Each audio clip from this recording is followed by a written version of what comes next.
Hi எல்லோருக்கும் வணக்கம். இன்னைக்கு ரொம்பவே வித்தியாசமான நாட்டுக்கோழி வறுவல் தான் பார்க்க போகிறோம். இதில் மிளகாய் தூளோ கரம் மசாலாவோ இந்த மாதிரி ஸ்பைசஸ் எதுவுமே சேர்க்கல. வாங்க அதை எப்படி செய்யலாம் அப்படின்றத பார்த்துடலாம். அதுக்கு சின்ன வெங்காயம், காய்ந்த மிளகாய், உப்பு, மஞ்சள் தூள், எண்ணெய் இவ்வளோதான் இதோடைய இன்க்ரீடியன்ஸே. 1/2 கிலோ நாட்டுக்கோழிக்கு இந்த அளவுக்கு நான் பொருட்கள் சொல்லியிருக்கேன்.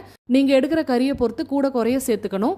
இப்போ செய்ய ஆரம்பிச்சிடலாம். இந்த ரெசிபியை விறகடுப்பில் செஞ்சாதான் நல்லா இருக்கும். பாத்திரத்தில் எண்ணெய் ஊற்றி எண்ணெய் சூடானதும் வெங்காயம் போட்டு கண்ணாடி பதம் வந்ததும் காய்ந்த மிளகாயை இந்த மாதிரி 2ஆ கட் பண்ணி சேர்த்து கொஞ்சமாக மஞ்சள் தூள் சேர்த்து நல்லா வதக்கணும்.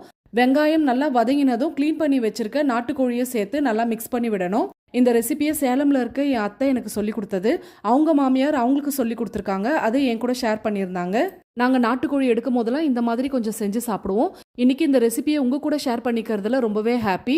தேவையான அளவுக்கு உப்பும் சிக்கன் வேகிற அளவுக்கு தண்ணி சேர்த்து சிக்கன் வெந்ததும் சுண்ட விட்டு இறக்கினா சுவையான நாட்டுக்கோழி காட்டு வறுவல் ரெடி. ட்ரை பண்ணிட்டு உங்க ஃபீட்பேக்கை கமெண்ட் செக்ஷனில் சொல்லுங்க. பாய்.